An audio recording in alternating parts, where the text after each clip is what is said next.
कल्पना कीजिए कि आप जिस दुनिया को जानते हैं वह अचानक एक अदृश्य आतंक द्वारा अराजकता में डाल दी गई है। एक ताकत इतनी रहस्यमय और घातक है कि इसकी एक झलक लोगों को अपने खिलाफ अकथनीय हिंसा के लिए प्रेरित करती है। बर्ड बॉक्स की भयावह वास्तविकता में आपका स्वागत है। एक ऐसी फिल्म जहां अस्तित्व आपके पास मौजूद हथियारों पर नहीं बल्कि उन इंद्रियों पर निर्भर करता है जिन्हें आप खो सकते हैं। इस कठोर और बेदम परिदृश्य में आंखें आपकी दोस्त नहीं है और दृष्टि पर भरोसा नहीं किया जा सकता है। सैंड्रा बुलॉक द्वारा उग्र संकल्प के साथ निभाई गई मैलोरी से जुड़े, क्योंकि वह आंखों पर पट्टी बांधकर इस सर्वनाशकारी दुनिया से गुजरती है, 2 बच्चों के साथ उस अदृश्य खतरे से शरण पाने के लिए दृढ़ संकल्पित है जिसने आबादी को नष्ट कर दिया है। अंधकार उनका आश्रय है। फिल्म की शुरुआत मैलोरी हेस की एक महिला से होती है। वो 2 बच्चों, जिन्हें केवल लड़का लड़की नाम से जाना जाता है, वो बताती है कि वे पानी के पार एक खतरनाक यात्रा करने जा रहे हैं और वह इस बात पर जोर देती है कि कैसे यह जरूरी है कि जब वे बाहर जाएं तो अपनी आंखों पर पट्टी बांध कर रखें। मैलोरी अपने पालतू पक्षियों के साथ एक बक्सा पकड़ती है और नाव ढूंढने और नदी में कूदने से पहले एक स्ट्रिंग ट्रेल का अनुसरण करके बाहर के बच्चों का मार्गदर्शन करती है। 5 साल पहले मैलोरी एक कलाकार है जो गर्भवती है। उसकी बहन जेसिका उससे मिलने आती है और दोनों अस्पष्टीकृत सामूहिक आत्महत्याओं पर एक समाचार रिपोर्ट देखते हैं जो साइबेरिया में शुरू हुई और अब पूरे यूरोप में फैल रही है। जेस ने मैलोरी की पेंटिंग को नोटिस किया जिसके बारे में वह कहती है कि यह संबंध की कमी का प्रतीक है, लेकिन जेस उसे बताती है कि बच्चे के साथ ऐसा नहीं होगा। फिर वह मैलोरी को डॉक्टर के पास ले जाने की पेशकश करती है। मैलोरी लाफम से मिलने जाती है और गर्भवती होने के दौरान शराब पीने के बारे में जेस से मजाक करती है।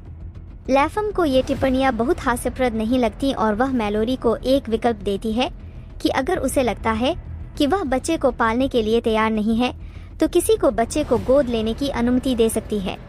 कार्यालय से बाहर निकलते समय मैलोरी और जेस ने देखा कि एक महिला जिसके पास से वे पहले गुजरे थे अब अनियमित व्यवहार कर रही है और शीशे की खिड़की पर अपना सिर मार रही है। उन्हें एहसास है कि जो कुछ यूरोप और साइबेरिया में लोगों को प्रभावित कर रहा था वह अब अमेरिका में आ गया है। वे वैसे ही बाहर भागते हैं जैसे अराजकता हो रही हो, लोग सड़क पर अपनी कारों को दुर्घटनाग्रस्त कर रहे हों। जेस मैलोरी को दूर ले जाती है, लेकिन कुछ ही समय बाद जेस की आंखों का रंग अजीब हो जाता है क्योंकि वह किसी ऐसी चीज से भयभीत दिखाई देने लगती है जिसे केवल वह देख सकती है। वह बेतहाशा गाड़ी चलाती है। मैलोरी उसे सड़क पर रखने की कोशिश करती है, लेकिन जेस कार पलटा देती है और दुर्घटनाग्रस्त हो जाती है।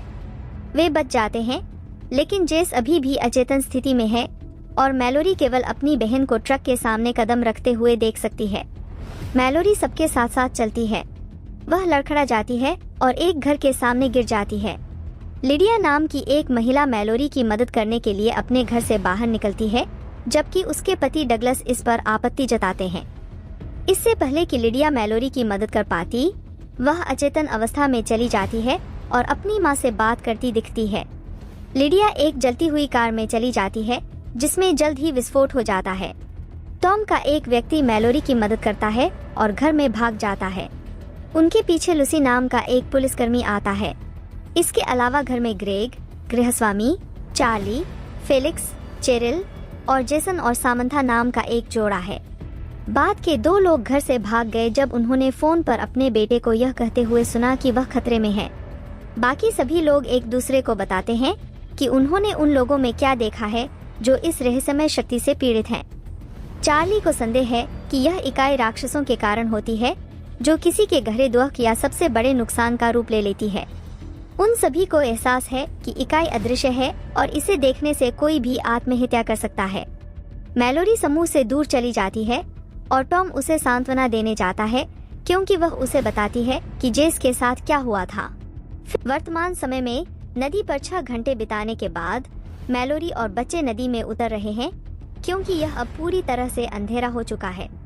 मैलोरी रेडियो पर लोगों से संपर्क करने का प्रयास करती है। अतीत में ओलंपिया नाम का एक जीवित व्यक्ति घर में रहने देने की गुहार लगाता है। डगलस इसे रोकने की कोशिश करता है, लेकिन मैलोरी एक राइफल पकड़ लेता है। अन्य लोग सावधानी से ओलंपिया को घर में आने देते हैं और देखते हैं कि वह भी गर्भवती है। फिर ग्रेग घर में ट्रांसमीटरों की जांच करके बाहर जो कुछ भी है उसका निरीक्षण करने की पेशकश करता है। वह कंप्यूटर के सामने बैठकर मॉनिटर पर कुछ देखने का इंतजार करता है। तभी बाकी लोगों को कमरे से थपथपाने की आवाज सुनाई देती है।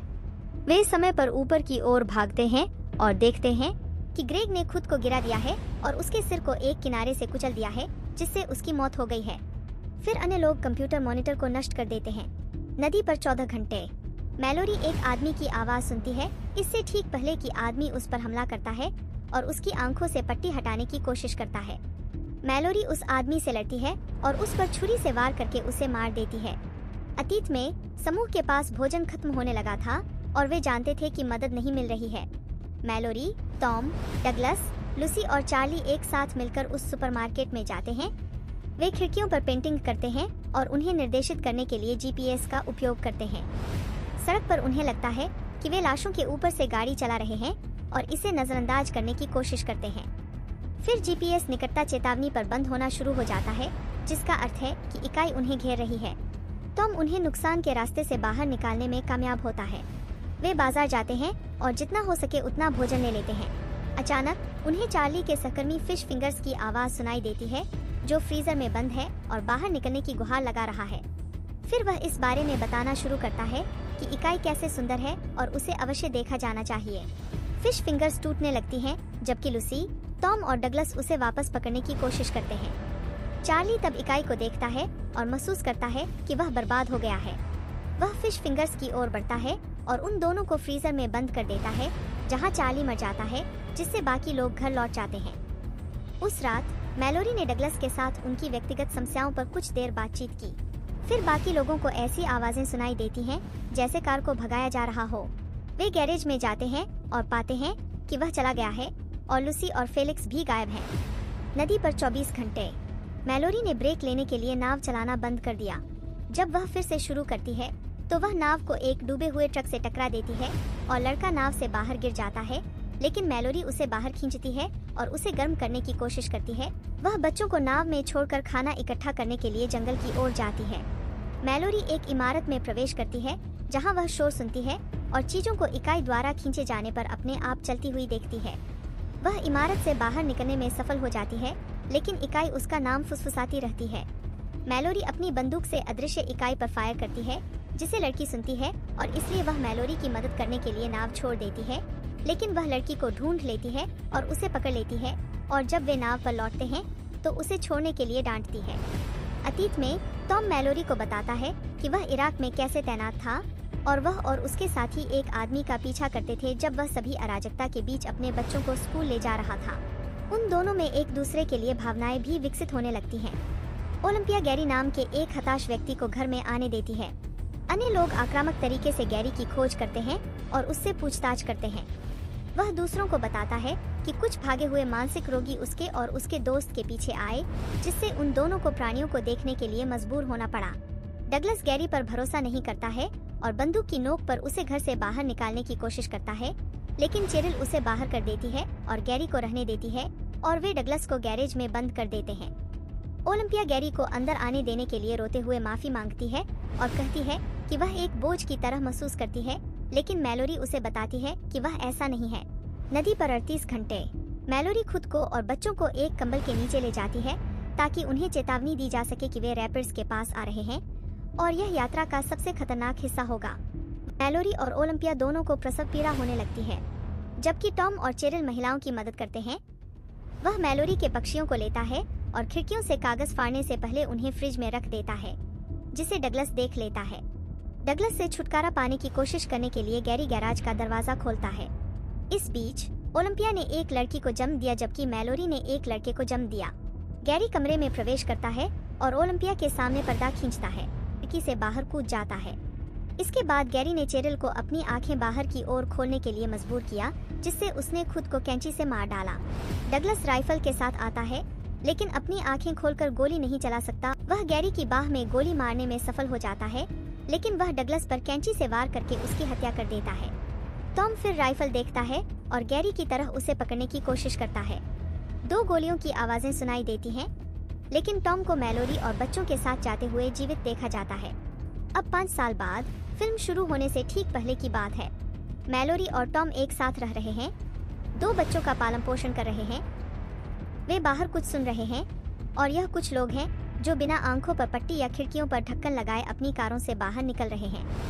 मैलोरी बच्चों के लिए चेतावनी के रूप में अपना सिस्टम बाहर स्थापित करना शुरू कर देती है। रात में दोनों को रिक नाम के एक व्यक्ति से रेडियो प्रसारण प्राप्त होता है जो कहता है कि वह प्रचुर मात्रा में आपूर्ति और भोजन के साथ एक सुरक्षित परिसर में है। वह उन्हें निर्देश देता है कि नदी के नीचे वाले परिसर तक कैसे पहुंचा जाए। रिक उन्हें जगह ढूंढने के लिए पक्षियों की आवाज का अनुसरण करने के लिए कहता है। टॉम परिसर में जाना चाहता है, लेकिन मैलोरी को लगता है कि यह एक जाल हो सकता है। बाहर पहले से बचे लोग घर में आ जाते हैं। टॉम उनका सामना करने जाता है, जबकि मैलोरी और बच्चे सुरक्षित बाहर निकल जाते हैं। टॉम गोली चलाता है और 3 लुटेरों को मार डालता है।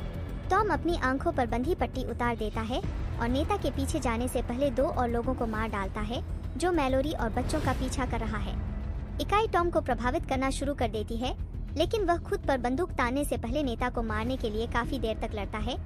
फिर मैलोरी बच्चों को नदी की ओर ले जाती है। अब नदी पर 42 घंटे हो गए हैं और वे तेजी से रैपिड्स की ओर आ रहे हैं। वे ऊबड़ खाबड़ पानी तक पहुंचते हैं, जहां से मैलोरी निकलने की कोशिश करती है, लेकिन नाव पलट जाती है और सभी लोग बाहर गिर जाते हैं।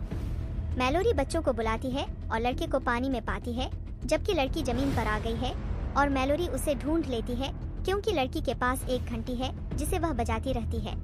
फिर तीनों जंगल के रास्ते चलते हैं, जहां इकाई उनसे फुसफुसाती है और उन्हें देखने की कोशिश करने के लिए अपनी सारी शक्ति का उपयोग करती है, लेकिन मैलोरी की इच्छा शक्ति मजबूत होती है।